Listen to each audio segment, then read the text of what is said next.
Muy bien.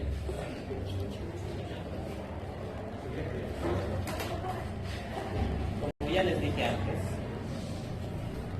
ahora vamos a hablar sobre laringitis. Laringe significa laringe, itis significa inflamación. Entonces, inflamación de la laringe. Lo dividimos en tres: laringitis supraglótica, glótica e infraglótica, subglótica.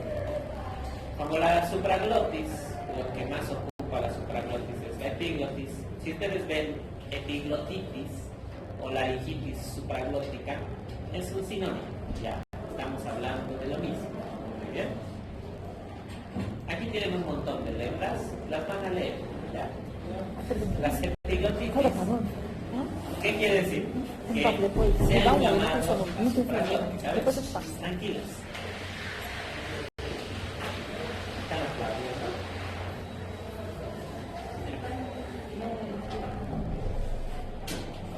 Es más común ver una epiglotitis en niños, ya, es muy raro ver en adultos, es patología de niños.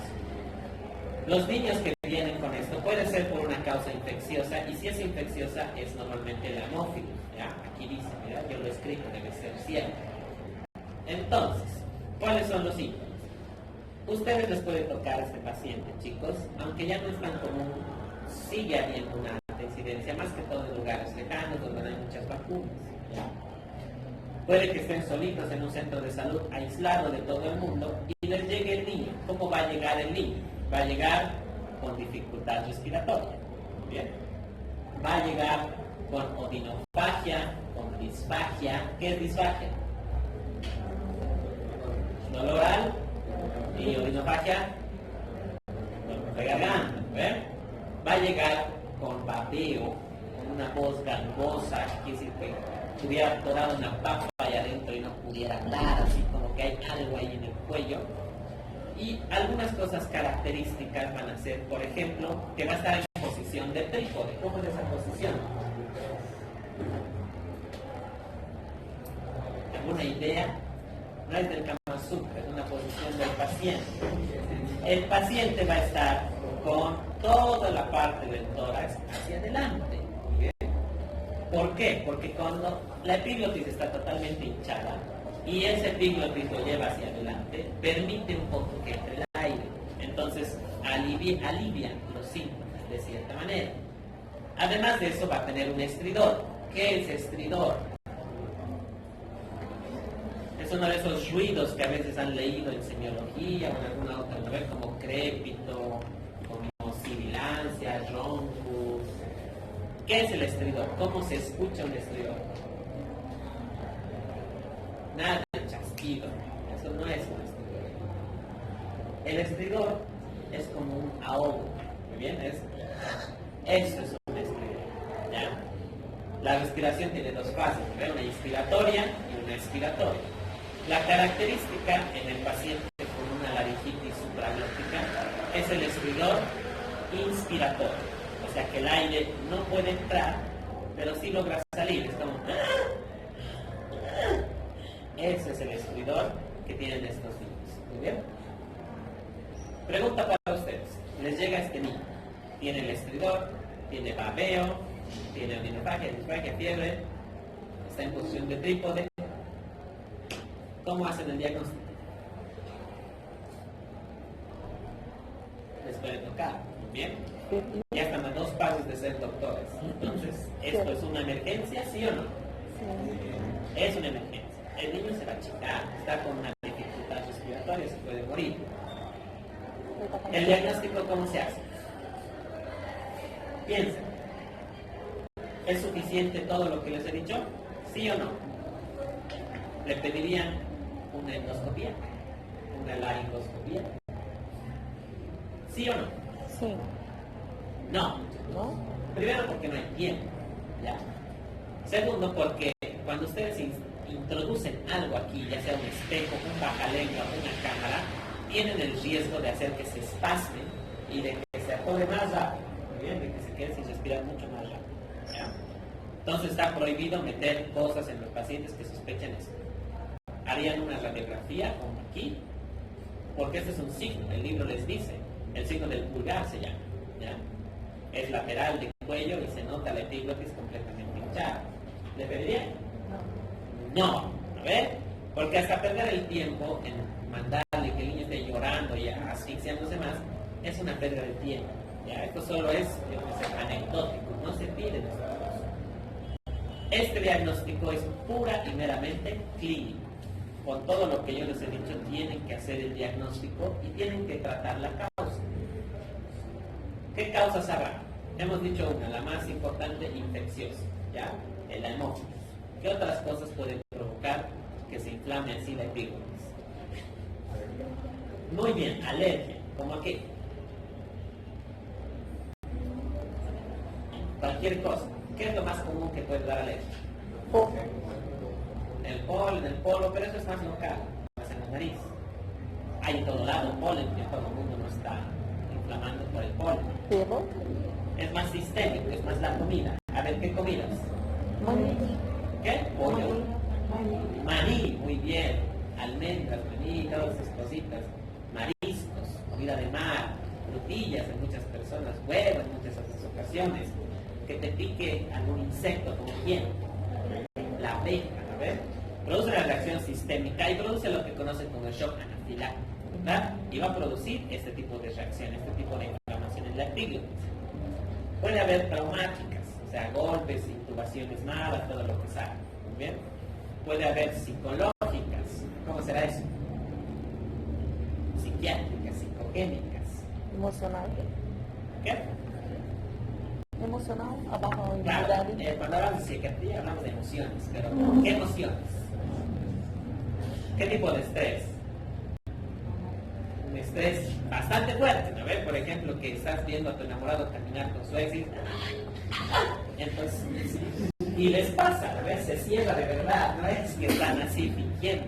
Existen las causas psicológicas, muchachos. Entonces, son causas que hay que tratar. La emergencia es que no respiren. Les llega el niño y al diagnosticar, ¿qué hacemos? ¿Qué le damos? Si es infección, ¿qué damos? Ya, Antibiótico. podemos darle antibiótico, pero eso no va a solucionar así rápidamente. Muy bien. Escojan un antibiótico y denle. ¿Cuál sería? A ver. Si es hemófilos, le daremos algo que le pegue bien, ¿no? Como una cefalosporina de segunda o de tercera. ¿Ya? ¿Qué más daríamos? Queremos que respire el niño. Este niño está por chingarse, entonces obviamente necesita control, monitoreo, tal vez ya tengas que estar listo con el equipo para intubarle y terapia lista para llamar, ¿verdad? Pero no queremos eso. Un emergenciólogo una vez me ha dicho, nunca deberían estos niños llegar a intubarse, deberían resolverse antes de llegar a terapia. Entonces, ¿qué opciones hay? ¿Qué antiinflamatorios? Ibuprofeno. Eso es muy suave, piensen más fuerte. ¿Qué otro antiinflamatorio le daría? Pensaremos ya no en los AINES, y más en los que sí tienen esteroides, como quién. Un corticoide. ¿Cuál? La Dexa funciona bien, pero actúa un poco más tarde, algo más rápido. Prednisona igual actúa un poco lento, más rápido. Empieza con H. Hidrocortisona, este es el más rápido, muy bien, y dura unas 3 horas en tu sangre, pero actúa casi inmediatamente, ¿ya? Se pone endovenoso. ¿Qué más le podemos poner? Si es por alergia, un antihistamínico, ¿verdad? Pero hay algo más urgente, o sea, más factible para disminuir el tamaño de esto. Cuando hay alguien con alergia, con una reacción alérgica, si digamos pasara en el avión, está en el avión, su comida tenía yo que sé, maní, y empieza a querer ahogarse. ¿Qué hay en el avión para salvarle la vida? Agüita, comida de avión, la azafata. Pregunta, ¿no ve? ¿Hay algún médico aquí? Listo, se esconden. No saben qué tienen que hacer. Pero los equipos de primeros auxilios tienen para salvarle la vida. ¿Qué es lo que tienen? No es gasitas, bendito, nada de eso. ¿Qué es? ¿Qué se llama? Empieza con A y termina con adrenalina. La adrenalina es el método de excelencia cómo se lo meten ahí, cómo lo ponen, cómo le aplican. ¿Le pinchamos? ¿Sí o no? Es una buena opción. Puede ser subcutáneo, puede ser intramuscular, puede ser endovenoso. ¿Ver? Hay formas más rápidas de que actúe. ¿Cuál? Otra forma para meterle. ¿Sublingual? No. ¿Rectal? Venosa. Endovenosa es rápido, pero hay otra que actúa más directamente, sin tantos riesgos. Nebulizarle. Esa es la narina. Se lo rompe la ampollita. Aquí lo pesa, se lo pone con solución, unos 12 ml, y se nebuliza. Y eso va a entrar directamente aquí, unos 20 minutos. Si quieres salbutamol más le ponen para que se dilaten los bronquios y va a hacer que el paciente empiece a bajar. Unas 2-3 sesiones y luego por la vía venosa le ponen todo lo que han dicho: antibióticos, antihistamínicos, corticoides para que ayuden. Bien, esa es la respuesta. En una crisis de esta manera tienen que nebulizar con adrenalina. Muy bien, ahora vamos a ver si tenía razón. Ahí está, tenía razón. Listo, muchachos, ya saben cómo tratar a este paciente. Muy bien. La laringitis subglótica es lo mismo, ¿ya? Pero en la subglotis ya es el anillo cricoideo, ¿ven? Ese es un poquito más complicado, porque aunque sea en la supraglotis, la epiglotis, si se hincha y yo me voy hacia adelante, hay un poquito de espacio para que respire. Aquí no. Si se cierra la subglotis, tronamos, ¿ya? No hay, es un anillo cerrado, no se puede ampliar más. Entonces, cambia un poco la sintomatología. Si hay dificultad respiratoria, si hay disfagia, si hay odinofagia, y hay un estridor, pero este no es solamente inspiratorio, es un estridor inspiratorio y expiratorio. O sea que mientras sales, no puede hacer pasar por ningún lado el aire. Ese es más urgente. Igual común en niños, igual puede ser infeccioso, igual puede ser alérgico, igual puede ser psicológico. ¿Bien? Existe también un tipo de estenosis ya más que todo traumática, que se debe por intubaciones prolongadas, especialmente en pacientes que entran en terapia y han tenido el tubo durante mucho tiempo. ¿Ya? Estaba muy de moda por el COVID armar terapias intensivas en los hospitales de segundo nivel, donde no había mucho especialista que sabía hacer traqueotomía. Entonces los pacientes estaban intubados meses.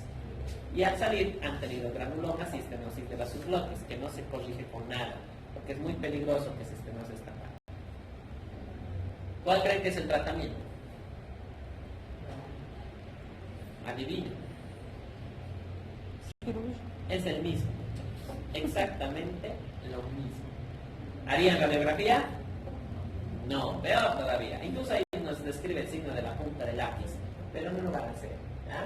Es más que todo clínico y es más que todo con radiografía. A ver, ¿tenía razón o no? Ahí está, tenía razón. La laringitis glótica es un proceso que compromete a una o ambas cuerdas vocales. Hasta ahora hemos hablado mucho de dificultad respiratoria, estridores y todo eso. Pregunta: ¿en la laringitis supraglótica o subglótica habrá disfonía?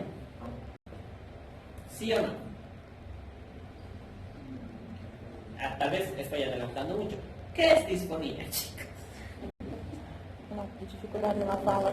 Alteración del timbre de la voz. Cuando está ronco, ¿no ven? Ustedes cuando han ido a una fiesta a gritar como locos, ¿no ven? Y están allá dentro. ¿Sí, no ven? Eso es disfonía. ¿Se acuerdan, verdad? Ahora, ¿hay disfonía en la laringitis supraglótica o la subglótica? Infrecuente. Teóricamente, técnicamente, no, porque no está afectada la glotis, entonces no están afectadas las cuerdas vocales, ¿verdad? Eso es lo que deberían entender. En la laringitis glótica, por el contrario, sí hay disfonía porque está comprometida la cuerda vocal. Pregunta: ¿en la laringitis glótica hay dificultad respiratoria? No. ¿Se va a morir? ¿No está respirando? No, muchachos. Esa es la principal principal diferencia en una laringitis glótica. Aquí no hay dificultad respiratoria, hay disfonía en distinto grado dependiendo de cómo está la cuerda vocal. Aquí sí podemos pedir laringoscopías, sí podemos hacer una laringoscopía indirecta, pedir estudios endoscópicos, todo lo que quieran, porque tenemos que ver esas cuerdas vocales. Hay un montón de causas para tener una laringitis glótica. Primero, ¿qué personas creen que es común que les dé esto? Que les dé disfonía así progresiva, como a mí, por ejemplo. Yo estoy ya medio disfónico, ¿verdad? Si no supiera cantar desde el diafragma, me estaría hablando así ronquito. Los cantantes, los profesores, los docentes, son una causa común de laringitis por el uso excesivo de la voz, ¿ya? O el mal uso de la voz. Muy bien. Hay muchos cantantes que se les enseña a cantar desde el diafragma para que no fuercen las cuerdas vocales. ¿Listo? ¿Qué otras causas habrá? Díganme ustedes. ¿Podrá ser infecciosa? Sí, puede ser bacteriana, puede ser viral, no es muy común, suele ser muy agudo, pero puede ser. ¿Podrá haber causas alérgicas? Sí, muchachos, la alergia también es un factor importante. Causas irritativas. ¿A qué cosa nos podrá irritar la laringe? El reflujo gastroesofágico, sus puchos, sus cigarritos, el alcohol. ¿Qué pasa? Es lo mismo un paciente que viene con disfonía y me dice, yo estudio medicina, y el otro me dice, yo trabajo, yo qué sé, soy soldador. ¿Es lo mismo? ¿Sí o no? ¿Cuál tiene más riesgo? El estudiante de medicina porque grita cada viernes en las fiestas, ¿no? El soldador porque está expuesto a qué, a todo lo que va, todos los materiales que va desprendiendo, ¿no? Entonces, irritativas depende mucho del trabajo, pintores, cocineros, yo qué sé, carpinteros, costureros, metalúrgicos, todos esos tienen riesgos, ¿no?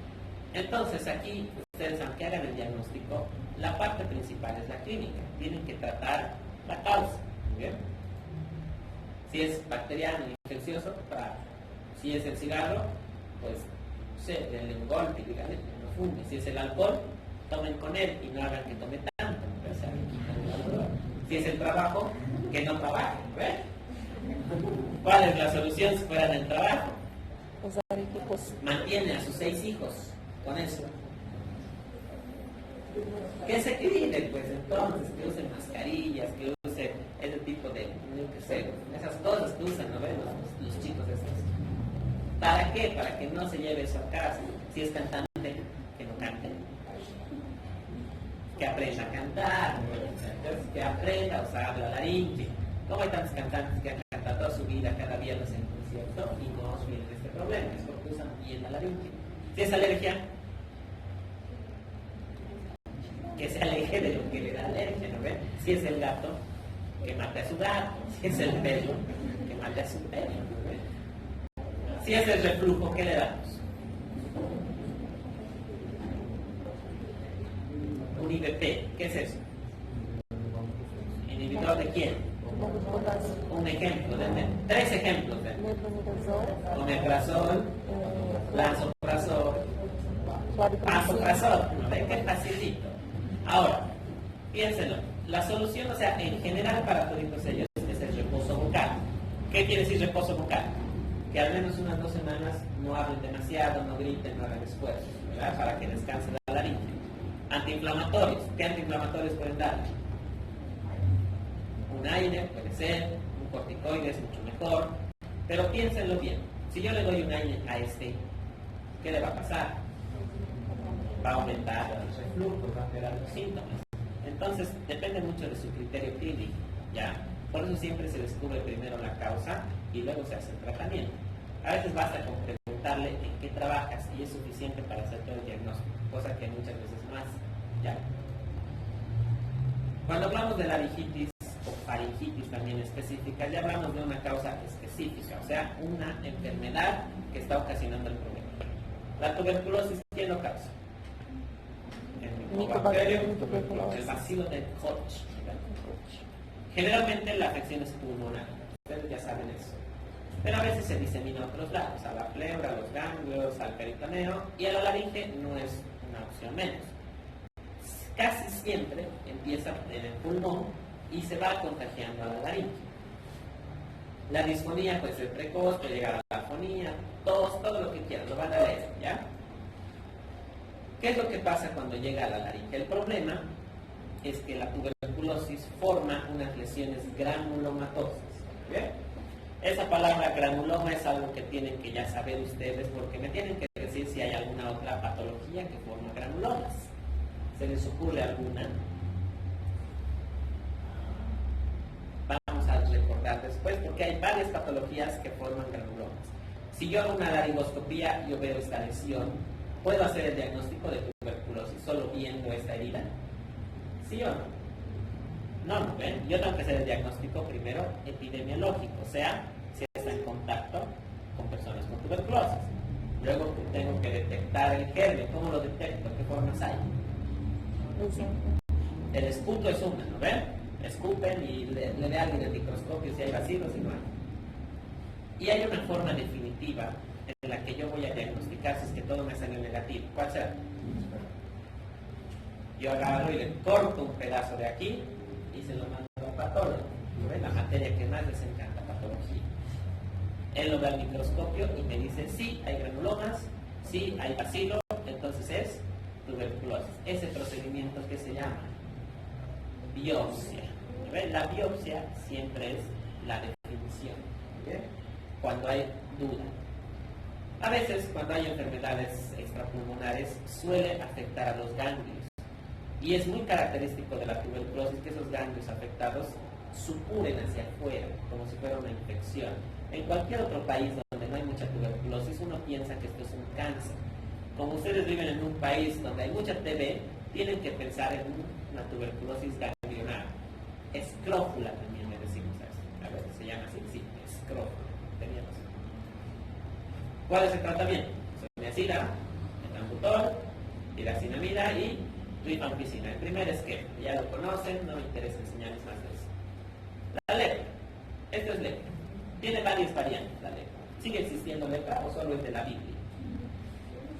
Porque yo he visto El Príncipe de Egipto y sé que había lepra en esas épocas, pero ahora ¿hay o no hay? Hay todavía, ¿eh? Aquí en Bolivia hay. ¿Dónde? Es la vela del mundo. Hay todavía pero pequeñas colonias con lepra, ¿muy bien?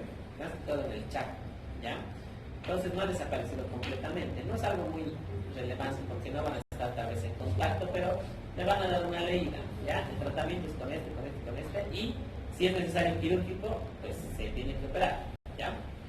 La forma más fea es la lepromatosa, es la que destruye, no afecta solo la laringe, afecta faringe, afecta nariz, afecta cartílagos, piel, todo lo que quiera. Entonces esa es la peor forma. ¿Listo? La leishmaniasis. La leishmaniasis me interesa mucho porque la leishmaniasis es bastante endémica. ¿Muy bien? ¿Dónde hay leishmaniasis? Yo les voy a dar dos departamentos. El Beni y Potosí. ¿En dónde hay leishmaniasis? ¿Por qué? ¿Por qué hay? ¿Quién me contagia la leishmania? ¿El cocodrilo? ¿El mono? ¿Las ratas? ¿O se contagia porque me estornuda un leishmaniasis? ¿Cómo se transmite?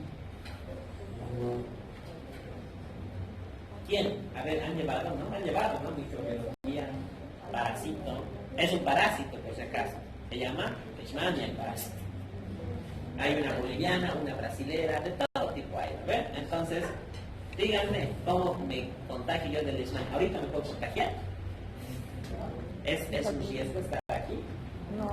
No. ¿Por qué? ¿Quién me va a transmitir eso? ¿Cuál mosquito? ¿Quién?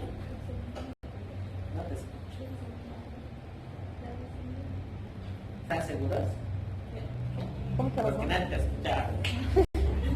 ¿Qué dicen los demás? Ya, es un mosquito. ¿No es la otra? ¿Macho o hembra? Hembra. Hembra, siempre. La que molesta es la hembra, ¿no? Solo vive en el trópico ese mosquito. es muy chiquitito, ¿ya? Y generalmente no debería picar a las personas porque vive muy dentro de la selva. ¿Qué es lo que pasa? Que nosotros vamos chaqueando y vamos deforestando más y el mosquito no tiene otra salida más que salir y empezar a picar de piel. Entonces, lo que hace es que cuando pica, no te pica en la nariz, no te pica en la lengua, te pica en la piel. Y esa es la forma cutánea, ¿ya? Esta leishmaniasis deja una cicatriz bastante fea en la piel que cuando nosotros vemos después de que ha cicatrizado le llamamos espuntia. ¿Bien? Después de muchos años recién empieza a aparecer la forma mucosa o mucocutánea. Afecta a la nariz, afecta a la laringe y afecta a la faringe. Es bastante deformante. Adivinen que las lesiones que forma la leishmania también son granulomatosas. Entonces, si yo veo esta laringe con granulomas, igual me puedo confundir con una TB. Así que el diagnóstico también es epidemiológico. Si el paciente vive en el trópico, tiene espuntia, todas esas cositas me ayudan al diagnóstico. ¿Bien? Puede generar tal deformación como un nariz en tapir, como se ve en este pacientito. Puede generar unos granulomas en faringe con un hundimiento en la línea media que le llamamos la cruz de Scomel, que me da una idea de que es leishmaniasis. Y en la laringe, pues, deforma. ¿Cómo hago el diagnóstico? ¿Cómo confirmo esto? Yo ya sospecho. Yo sé que viene del chapal. Yo veo las lesiones. La biopsia puede ser, pero hay algo más útil antes de eso. Es una reacción que se hace en la piel. La intradermoreacción de Montenegro. Muy bien. Eso casi generalmente me ayuda al diagnóstico. ¿Y el tratamiento es con qué? Mebendazol, ivermectina. Antes se daba lo que era glucantine, un antimonio pentavalente, pero es muy nefrotóxico, patotóxico. Entonces ahora se da lo que es anfotericina B, a dosis liposomales, internado para que se vaya acumulando. ¿No? El problema de la leishmania es que sus granulomas, no es que yo le doy el tratamiento y vuelve a la normalidad, ya no vuelve a la normalidad, esto más bien se retrae, forma una cicatriz retráctil y queda con deformidad. Entonces ese es el principal problema para nosotros en la leishmaniasis. ¿Listo? ¿Seguimos? Sí. ¿Paramos?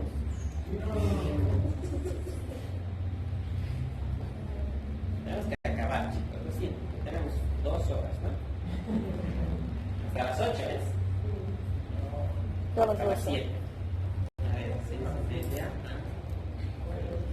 Vamos a acabar. Ahora, ustedes hablaron un poco, haríamos más antes, pero me hacen hablar todo un poco. Tumores.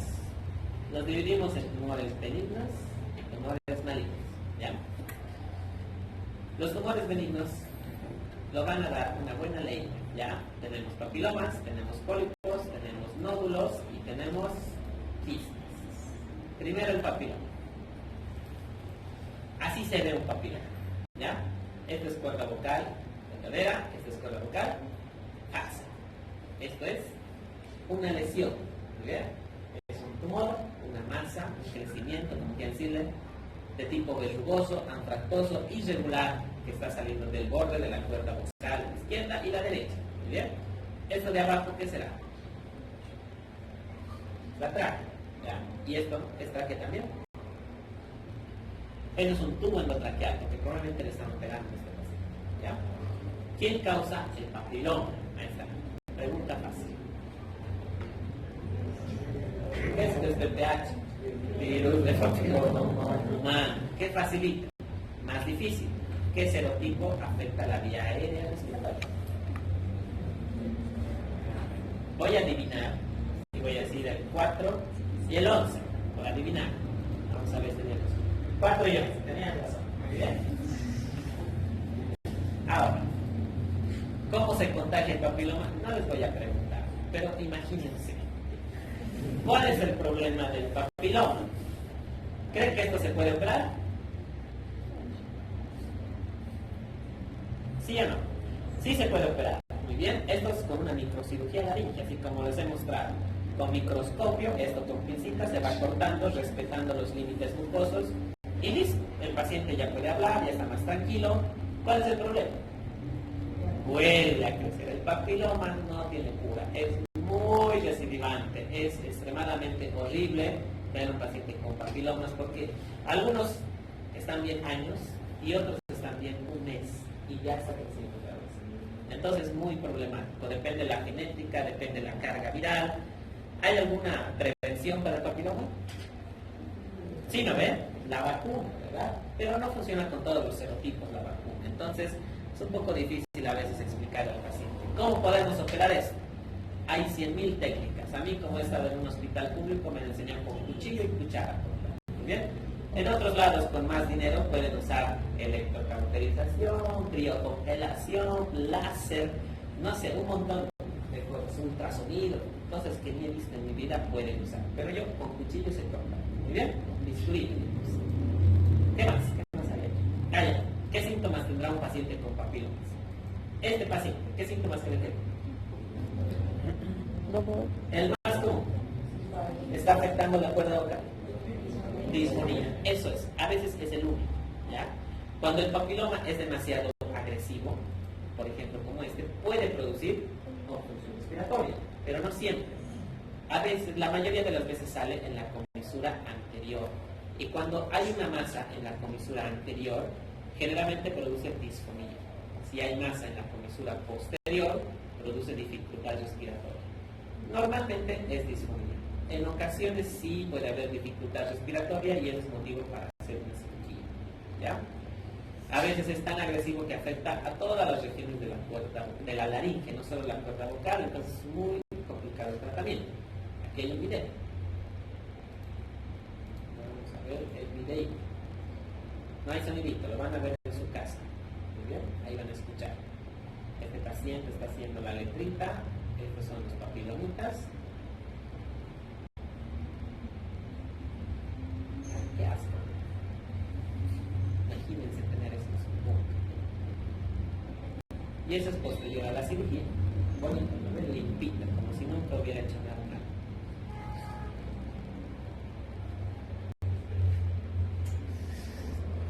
Así son todos por dentro, ya, no se hagan. Y listo. Los nódulos son diferentes. Un nódulo se ve así. ¿Bien? Cuerda vocal verdadera, cuerda vocal falsa, aritenoides, epiglotis, tráquea, ¿no ven? La reconocen, ¿verdad? Facilito. Los nódulos son siempre de carácter vocal. Aparecen siempre por abuso de la voz, ¿ya? Entonces los nódulos son característicos en las personas que usan mucho la voz, ya sean cantantes, profesores, dirigentes políticos. ¿Bien? En los niños también es frecuente verlo, aunque no lo crean. ¿En qué niños? Más que todo en los niños agresivos y que gritan mucho, ¿ya? O sea, los niños que tienen alguna déficit de atención, algún tipo de autismo, que todo el tiempo paran gritando, suelen tener desarrollo de estos nódulos. Hay dos tipos de nódulos que podemos encontrar, ¿ya? Unos son estos, que son más rojitos, quiere decir que son más frescos, más agudos. Estos nódulos todavía pueden mejorar con tratamiento, o sea, rehabilitación vocal, reposo, corticoides, todo lo que quieran. Si dejamos pasar el tiempo y esto se llena de fibrina, se hacen blanquitos. Y cuando son blanquitos ya es imposible que recupere la normalidad. La única forma de sacarlos es con cirugía. ¿Muy bien? Características de los nódulos. Para siempre, acuérdense, van a estar siempre en la comisura anterior. Siempre son anteriores. Siempre son bilaterales. Muy bien. Siempre van a estar en las dos como chocándose. Porque es por eso, porque se están chocando mal las cuerdas que se forman, se friccionan demasiado. ¿Listo? Cuando nosotros vemos aquí, por ejemplo, y no nos estamos dando cuenta bien que hay un nódulo, generalmente se forma una mucosita que los junta. Eso nos da ya la idea de que se está empezando a formar un nódulo laríngeo. ¿Listo? Tenemos aquí. Este video es más bonito cuando lo ven con sonido, así que lo van a ver en su casa, porque este paciente es un cantante. ¿Ya? Miren cómo tiene un gran uso de las cuerdas vocales. Manejo espectacular de las cuerdas vocales. Por eso sabe cantar bien.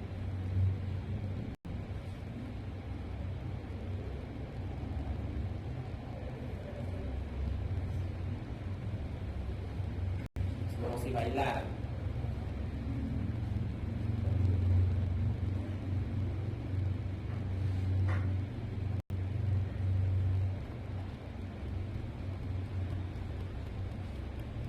¿Se acabó? El pólipo. Este es el pólipo. Parece que tiene sangre, ¿no? Es una característica del pólipo. Parece como un hemangioma, tiene vascularización, generalmente tiene un pedículo, generalmente es en el tercio anterior y normalmente suele ser húmedo. Causas no hay muy definidas. Algunos dicen que puede ser uso de la voz, puede ser alergia, que es generalmente por alergia en la nariz, así que aquí también es posible. Puede ser reflujo, puede ser virus también. Entonces, no hay una causa específica, ¿ya? El síntoma ya saben que es la disfonía. Estos, como están pediculados, a veces se esconden por debajo de la cuerda y solo cuando nosotros hablamos suben hacia arriba y es donde generan el problema. A veces no generan ningún problema. ¿Cuál creen que es la solución?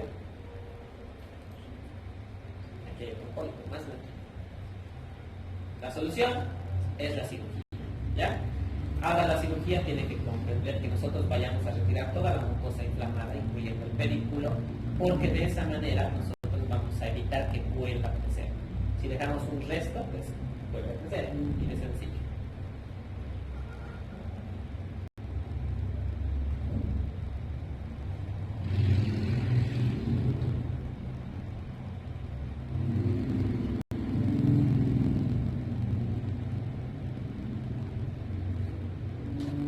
Así me han enseñado, con cuchillo.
Estas son bien chiquititas, pues que esta es una vista microscópica.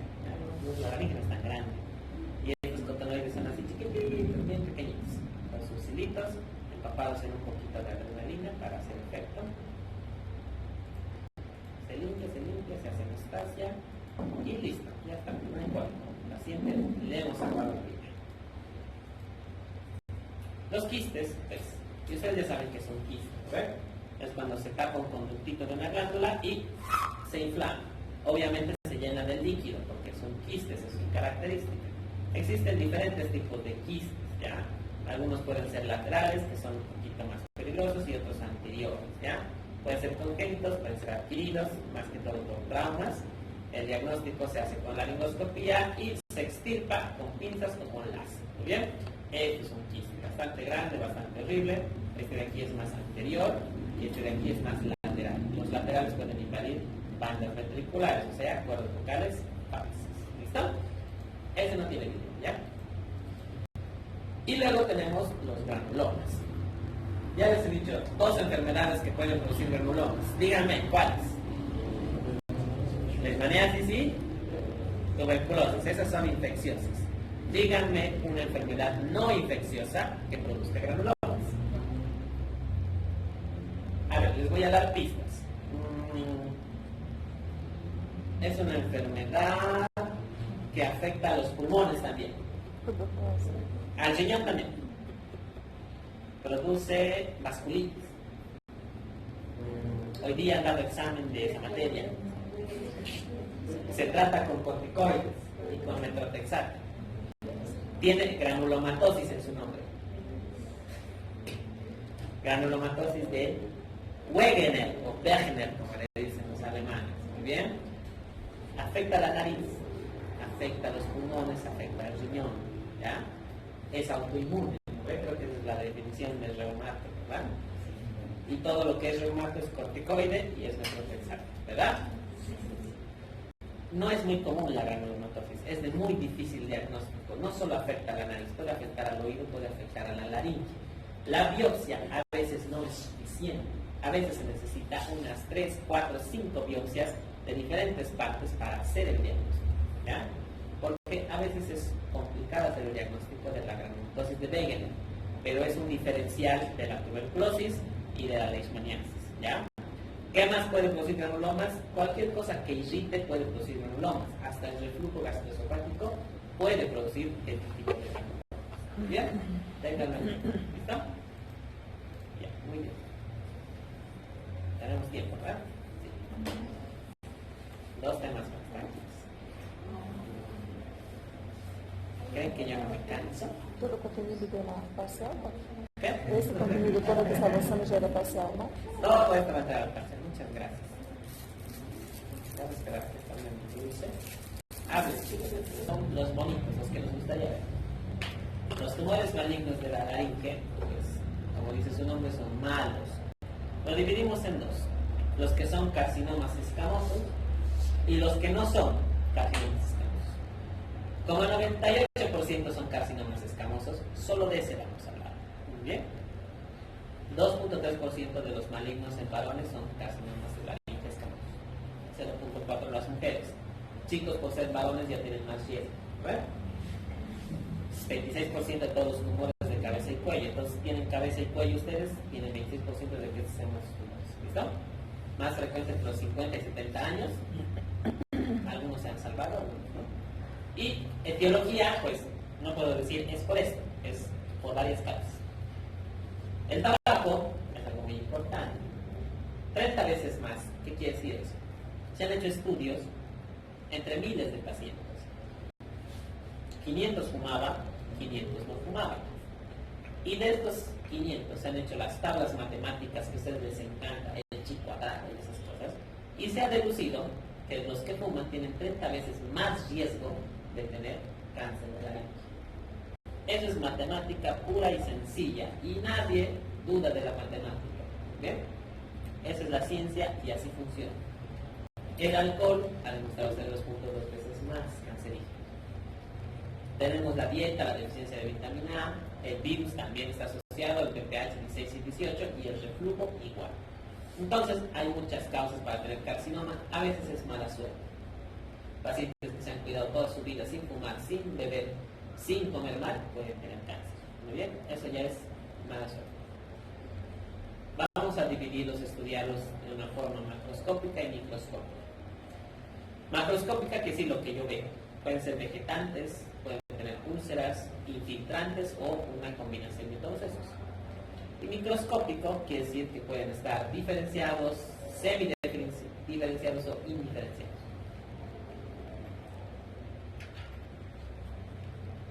Estoy mascando, chicos. Bueno.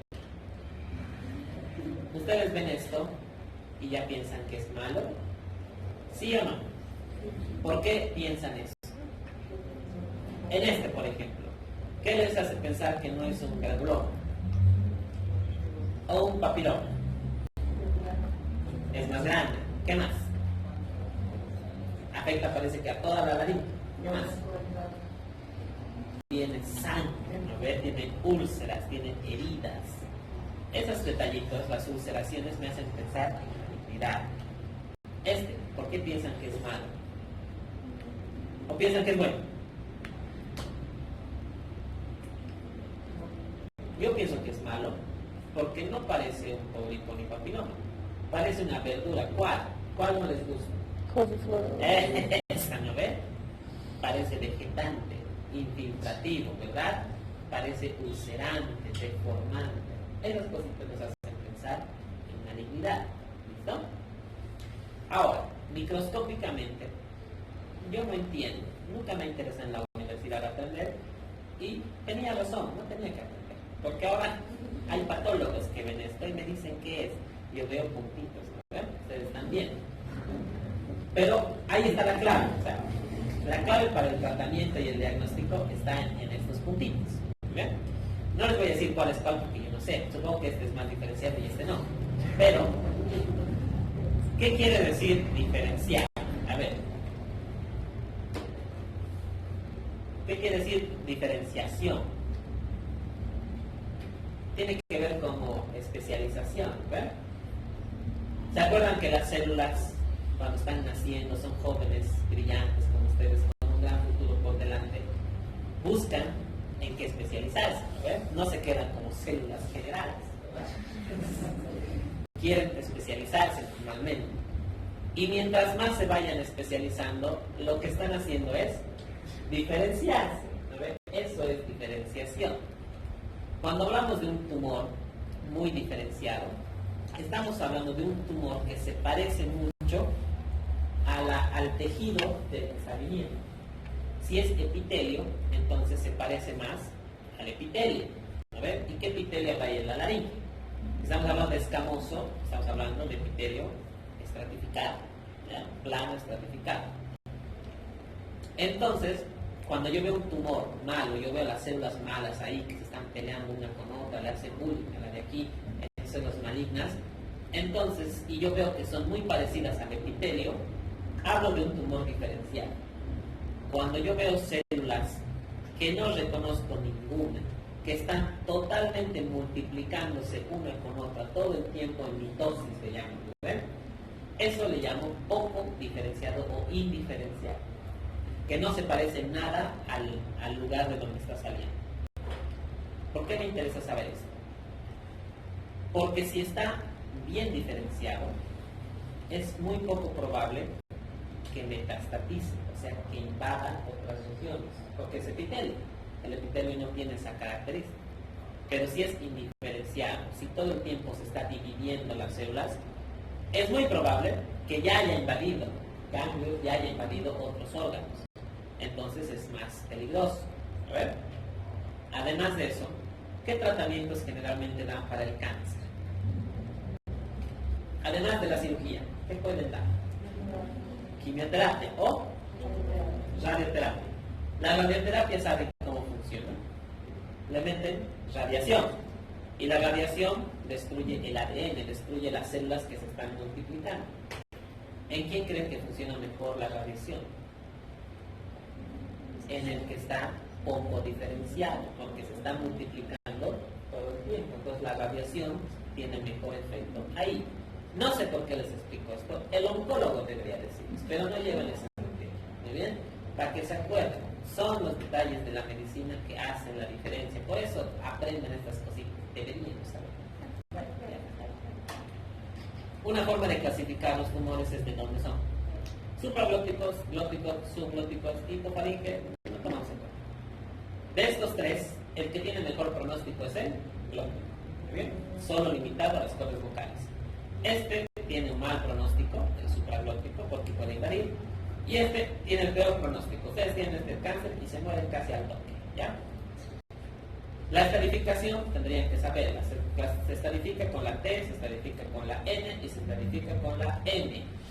¿Qué significa la T? ¿Qué es? Tendón. Tumor, ya. Tamaño del tumor. ¿Qué significa la N? Nódulo. Nódulos, ¿verdad? ¿Y la M? Maligno. Maligna, maligno. Todos son malignos. Metástasis. A distancia, ¿verdad? No sé si han llevado esto alguna vez, no me interesa, pero la TIS significa tumor in situ, ¿ya? ¿Qué quiere decir in situ? ¿Se acuerdan que todos los epitelios tienen una membrana abajito? ¿Qué se llama esa membranita? En la base, ¿ves? Membrana basal. El tumor in situ quiere decir que yo he encontrado el tumor, es maligno, pero no está rompiendo la membrana basal. Ese es el mejor tumor que puedo encontrar, porque yo lo saco y se cura el paciente. No ha invadido ninguna región, entonces es casi curación para siempre. El T1, vamos a leer qué dice. El T1 es cuando está limitado a la región de origen sin compromiso de la movilidad de la cuerda. ¿Muy bien? El T2 es cuando afecta a dos regiones sin compromiso de la cuerda. Y el T3 cuando está limitado a la laringe, pero fija la cuerda vocal. El T1 me gustaría encontrar igual también, porque yo quito parte de la laringe y curo a ese paciente. Tiene un buen pronóstico. El T2 y el T3 es más feo, ¿ya? El T2, el T3 tendría que quitar casi siempre toda la laringe para curar a ese paciente.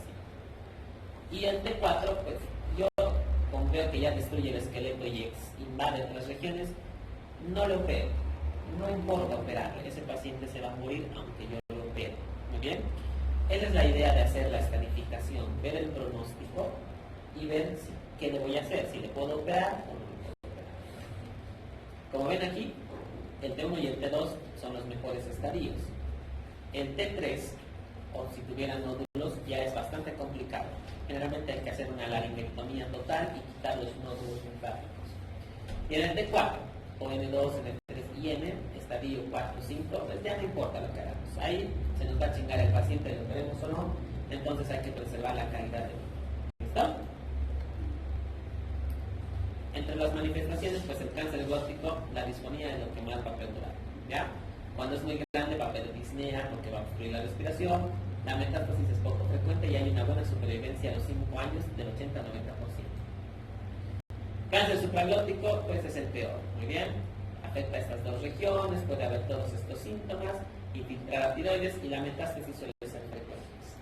Y el subglótico es el menos frecuente, suerte para nosotros, pero es el más agresivo. Muy bien, produce obstrucción, metástasis en el 50% y seguro que se chingan con este cáncer. Diagnóstico, interrogatorio, examen físico, su fibrolaringoscopía es extremadamente urgente porque tenemos que ver el tumor y tenemos que pedir imágenes de cuello principalmente para ver los ganglios. Muy bien, los ganglios es lo que nos va a dar mucho la estadificación, entonces la TAC de cuello con contraste es fundamental. Y el diagnóstico final, el que nos dice qué tipo de cáncer es la biopsia. ¿Listo? Aquí se puede tomar de esta forma, aquí se ve el tumor, cómo puede invadir, cómo están los ganglios afectados a los costaditos. Y el pronóstico pues depende mucho de la localización, de la diferenciación del tamaño de la metástasis. Si está en la hipofaringe tiene un mal pronóstico. Los subglóticos son peor pronóstico que toditos y los glóticos tienen el mejor pronóstico. Mientras esté más diferenciado, más agresivo. Bueno, mayor diferenciación, menos agresividad. Mientras menos diferenciado esté, es más agresivo, puede invadir con más facilidad. El tamaño es feo, ¿no ven? Más grande, peor. Y la metástasis es lo peor que existe. Si encontramos el cáncer en otro órgano, es el peor pronóstico que puede tener. La radiación es uno de los tratamientos más útiles, especialmente si son poco diferenciados, son más radiosensibles.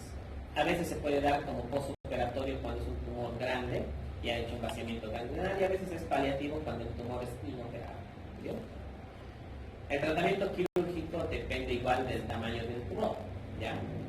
Vamos a tener simples, pequeñas laringectomías parciales, como esta, cuando es un tumor pequeño, como el T1. Y vamos a tener laringectomías anteriores, ¿vio? Como esta, cuando es el T2. Aquí, cuando ya está invadiendo hacia arriba o hacia abajo, vamos a tener que hacer una hemilaringectomía un poco más agresiva lateral, ¿bien? Quitar todo este pedazo.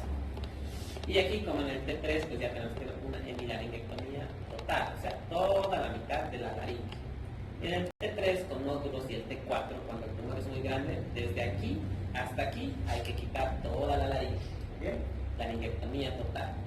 Y se puede dejar a veces dispositivos transesofágicos que ayudan a emitir una voz esofágica. Se puede, no quiere decir que va a reemplazar la laringe porque es muy difícil, pero ayuda a comunicarse. Para las metástasis, pues es muy complicado. En N1 y N2 tratamos de hacer un vaciamiento radical modificado, donde tratamos de preservar los nervios, las venas y el músculo. Cuando ella es N3, hacemos un vaciamiento radical, tenemos que quitar todo lo que pueda parecer malo. ¿Muy bien? Y cuando es una metástasis alejada, o sea, está en el pulmón, está en el cerebro, en el riñón, en otro lado. La quimioterapia es el único tratamiento paliativo y se contraindica tratamientos químicos. ¿Listo? Esta es otra clasificación del cuello que ya no les interesa y se acaba. ¿Alguna duda? Ninguna. Muy bien. Por último,